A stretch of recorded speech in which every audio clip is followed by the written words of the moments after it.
దేశ చరిత్రలో తొలిసారి కేంద్ర ప్రభుత్వం 146 మంది పార్లమెంటు సభ్యులు సస్పెండ్ చేయడం హేమైన చర్య అని కాంగ్రెస్ శ్రేణులు అన్నారు.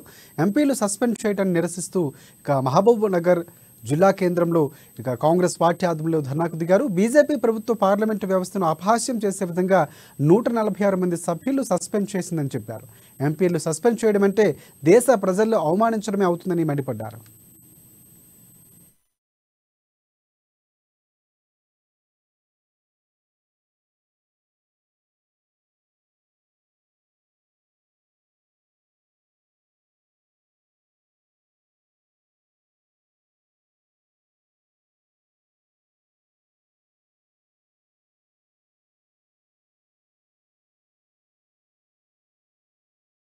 ప్రజాస్వామ్య వ్యవస్థలో అత్యుత్తమ స్థానమైన పార్లమెంట్ వ్యవస్థ, ఆ వ్యవస్థలో అన్ని రాజకీయ పక్షాలతో పాటు అధికార కూటమి, ప్రతిపక్ష కూటమి, అన్ని వాదాలు ఉన్న రాజకీయ పార్టీలు ఓ మందిరంగా భావించి ఆ మందిరంలో భారతదేశ అవసరాల గురించి చట్టాలు చేసే పార్లమెంట్లో అధికార పార్టీ పక్షము ప్రతిపక్ష పార్టీల గొంతు నొక్కడానికి అధికార పార్టీ ఈ పార్లమెంట్లో ఎవరు ఉండొద్దు, మేమే ఉంటాం, మాకు నంబర్ ఉంది, మేము అనుకున్న విధంగా చట్టాలు తయారు చేస్తాం, ఆ చట్టాలు ప్రజలకు సమ్మితమైన కాకుండా మాకు సమ్మితం అని చెప్పి నమ్మి భారతదేశ చరిత్రలో మొదటిసారిగా 146 మంది పార్లమెంట్లను ఏకంగా సస్పెండ్ చేసి గెంటేసి బయటకు పంపించి వాళ్ళకి కావాల్సిన 18, 22 బిల్స్ పాస్ చేసుకున్న ఘనత ఈ బీజేపీ ప్రభుత్వాన్ని.